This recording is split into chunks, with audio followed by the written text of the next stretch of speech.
Saudara Presiden Prabowo bantah menyetop pembangunan infrastruktur, justru memberi alokasi yang besar untuk swasta. Merespons hal itu, Kamar Dagang dan Industri Kadin menyambut positif. Meski demikian, memberikan catatan soal penganggaran dan tata kelola. Presiden Prabowo membantah jika ingin menghentikan proyek infrastruktur termasuk proyek strategis nasional. Prabowo menyebut justru akan memberikan porsi lebih besar kepada swasta untuk membangun infrastruktur. Prabowo menilai pihak swasta lebih efisien, inovatif, dan berpengalaman dalam urusan pembangunan. Ada yang mengatakan saya menghentikan proyek-proyek infrastruktur. Tidak benar, saya tidak menghentikan. Saya merubah. Infrastruktur akan sebagian besar saya serahkan kepada swasta untuk membangun. Swasta lebih efisien, swasta lebih inovatif, swasta lebih pengalaman, saudara-saudara sekalian. Jadi nanti jalan tol, pelabuhan, bandara, saya serahkan swasta, silakan bergerak semuanya. Ketua Umum Kamar Dagang dan Industri atau Kadin Anindya Bakri menyebut pengusaha menyambut positif keterlibatan swasta dalam pembangunan infrastruktur. Meski demikian, Anindya menyebut mesti ada perhitungan dan tata kelola yang baik. Ya, tentu kami mengerti untuk bisa melakukan semua, mesti perhitungannya matang, tata kelola yang baik. Semoga kita bisa di Kadin ini. Kadin sebagai wadah dunia usaha, kita menyanggupi banyak sekali pengusaha-pengusaha yang besar, yang menengah, yang kecil. Dan kami yakinlah dengan ajakan beliau, Kadin bisa berpartisipasi dengan pemerintah untuk program-program yang tadi. Dalam 4 tahun terakhir, tren anggaran infrastruktur dalam APBN memang terus mengalami kenaikan, kecuali di tahun 2025. Meski APBN di tahun ini disusun saat era Presiden Jokowi, anggaran infrastruktur diturunkan 23 triliun rupiah lebih menjadi 400 triliun rupiah. Untuk proyek strategis nasional atau PSN dalam 3 tahun terakhir, pemerintah telah membangun 97 proyek. Anggaran PSN tertinggi dialokasikan pada tahun 2023, meski demikian saat itu jumlah proyek yang dibangun hampir sama dengan tahun lalu yang anggarannya hanya 273 triliun rupiah.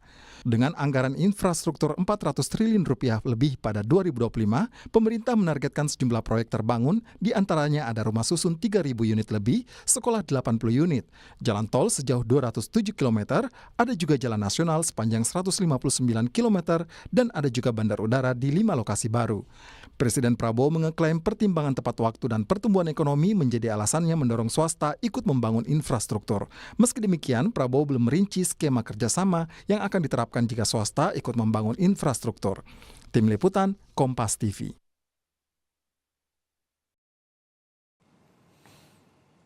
Lalu bagaimana swasta bisa tertarik membangun infrastruktur dan skema kerjasamanya akan seperti apa? Yang tepat dan sesuai aturan tentunya. Kami akan bahas bersama Wakil Ketua Komisi 11 DPR RI dari fraksi Partai Nasdem, Fauzi Amro, dan juga bergabung Wakil Ketua Umum Kadin, Bidang Agraria, Tata Ruang dan Kawasan, Sani Iskandar. Selamat malam Bapak-Bapak. Selamat malam. Baik. Saya ke Pak Fauzi dulu, Pak Fauzi. Sebenarnya ini kan bukan hal baru ya untuk memberikan kesempatan terhadap pihak swasta membangun infrastruktur. Tetapi porsinya saja diberikan lebih besar. Sepertinya kalau saya baca arahnya Pak Prabowo begitu kebijakannya sekarang. Yeah. Tapi skema kerjasamanya nanti yang Bapak bayangkan seperti apa kira-kira? Ya, pertama kami atas nama Komisi 11 menyambut positif ya, menyambut baik atas inisiatif yang dilakukan oleh Pak Prabowo. Kemarin dalam Munas Kadin, saya ucapkan selamat terpilihnya Pak Andin dan Pak Harsat Yasid sebagai pembina dan ketua umum. Ya. Kami berharap APBN di tahun 2025, 2026 dan berikutnya itu melibatkan pihak-pihak swasta atau kerjasama pihak swasta ini karena lebih diyakini lebih performan, lebih efektif dan lebih kualitasnya lebih bagus. Nah, oleh sebab itu dari pidato Pak Presiden ini tadi kita berharap betul sekali bahwa anggaran APBN di tahun 2025 itu berkurang sebanyak 22 triliun dari APBN sebelumnya. Jadi kurang lebih anggaran APBN itu dalam struktur APBN untuk infrastruktur itu berjumlah 422,7 triliun pada tahun 2024 dan 400,3 triliun pada tahun 2025. Artinya kurang lebih hampir 22 triliun berkurang. Ya. Nah, kalau konsep kerjasamanya sebenarnya sudah ada KPBU, skema kerjasama pemerintah dan badan usaha. Nah, skema kerjasama badan usaha ini yang selama ini memang terjadi pada kawan-kawan di BUMN, BUMN karya, seperti itu, tanpa melibatkan kawan-kawan di luar BUMN karya. Nah, oleh sebab itu menurut saya ini menjadi penting dan perhatian kita semua ketika Pak Presiden seperti itu, KPBU, kerjasama badan usaha ini harus segera menjadi rujukan. Seperti apa? Mungkin melibatkan, tadi sepakat melibatkan Kadin, melibatkan HIPMI, melibatkan seluruh komponen masyarakat yang punya kemampuan seperti itu untuk melaksanakan kegiatan atau proyek strategis nasional. Sehingga proyek strategis nasional itu tepat waktu, tepat sasaran, efektif, dan bisa bersinambungan. Artinya Pak Fauzi, technically ini sebenarnya tidak akan juga berbenturan dengan aturan begitu ya, karena sudah BUMN karya juga sebenarnya sudah menjalankan, hanya bedanya dulu BUMN karya, sekarang swasta begitu yang mayoritas menjalankan, begitu Pak?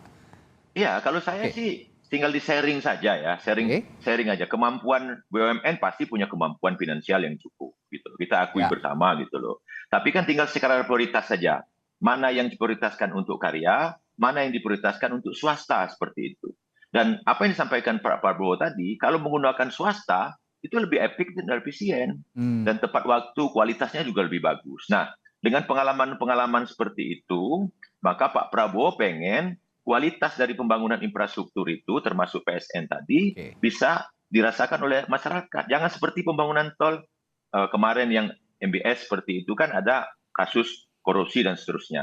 Nah, ke depan apabila dipegang oleh swasta, lebih kredibel, lebih efektif, dan lebih efisien seperti itu. Sehingga perencanaan proyek pembangunan nasional itu dirasakan betul manfaatnya oleh masyarakat dalam rangka perbaikan ekonomi, perbaikan infrastruktur, perbaikan konektivitas, dan seterusnya tadi.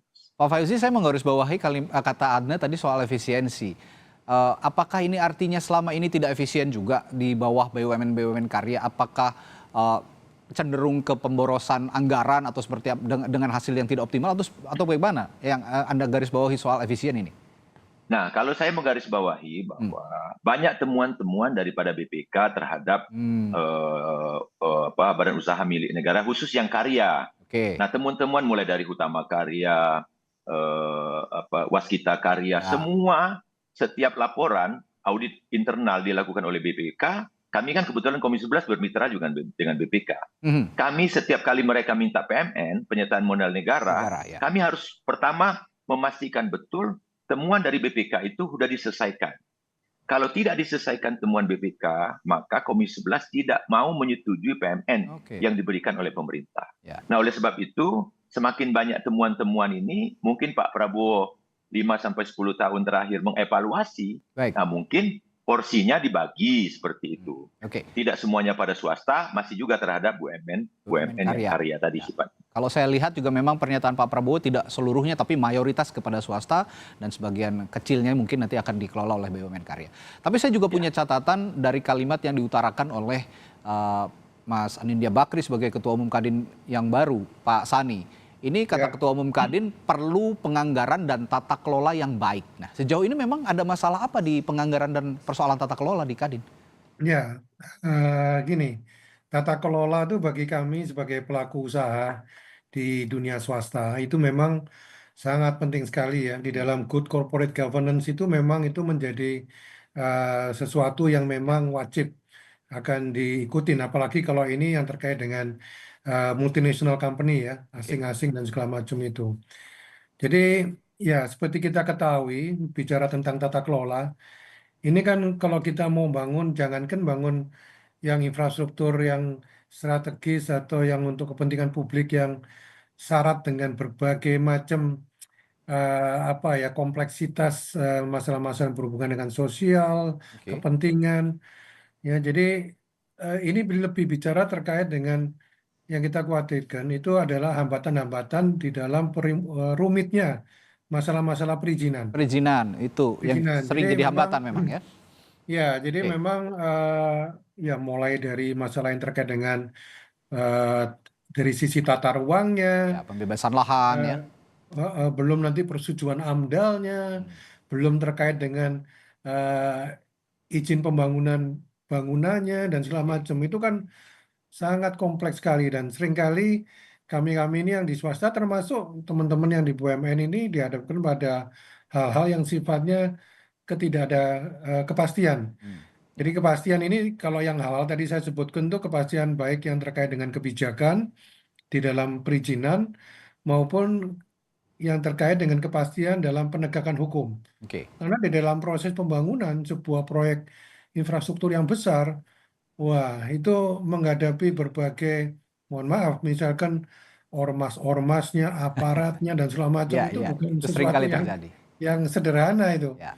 Ya, itu perlu penganggaran khusus dan masalahnya itu pusingnya itu yang Kalau begitu intinya under table susah untuk dihilangkan dong, Pak.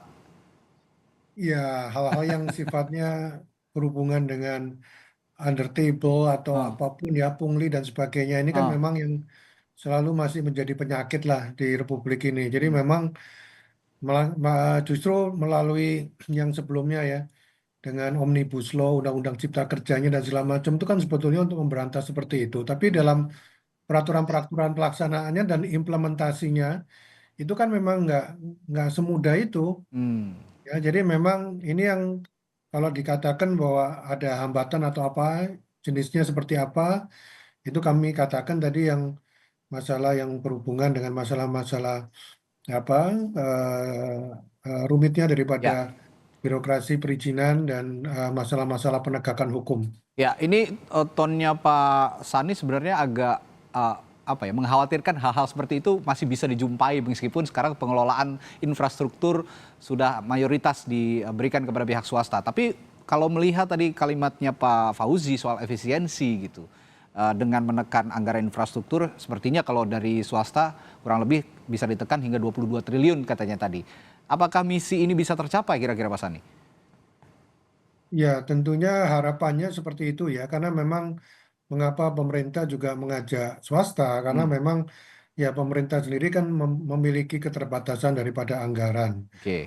Itu pun juga kalau dihadapkan tadi hal-hal yang tadi Pak Fauzi juga singgung ya, masalah inefisiensi dan ini yang bicara kan Pak Presiden sendiri ya, dalam arti bahwa swasta itu memang dengan lebih pengalaman dan punya kemampuan, lebih inovatif dan segala macam, itu kan lebih efisien.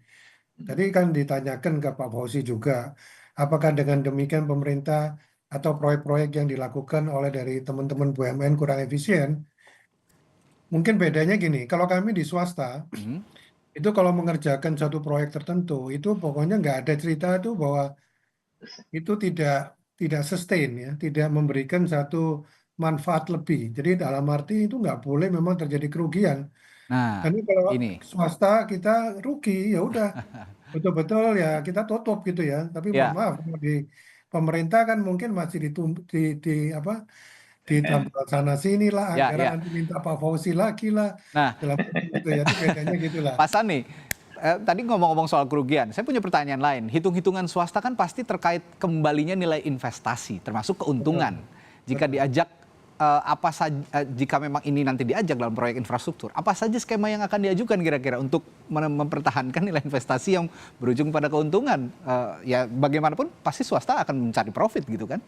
Pasti. Ah. Jadi ya, skema investasinya ya bentuknya bisa macam-macam. Namun yang paling umum memang kalau ini dibuka untuk swasta dan swasta itu saya pikir juga tidak harus dibatasi swasta dalam negeri. Kalau memang aliran dana itu bisa masuk dari investasi asing, kenapa enggak ya dalam bentuk foreign direct investment. Oke, foreign direct Namun investment. kalau itu juga merupakan kerjasama antara swasta nasional dengan swasta asing, saya rasa itu juga ada baiknya supaya Oke. swasta-swasta kita yang dalam negeri ini juga belajar juga dalam kayak seperti kemarin lah. Ini kan sesuatu yang baru pertama ya dibangun kereta kereta cepat ya, Ya. kereta Bandung misalkan.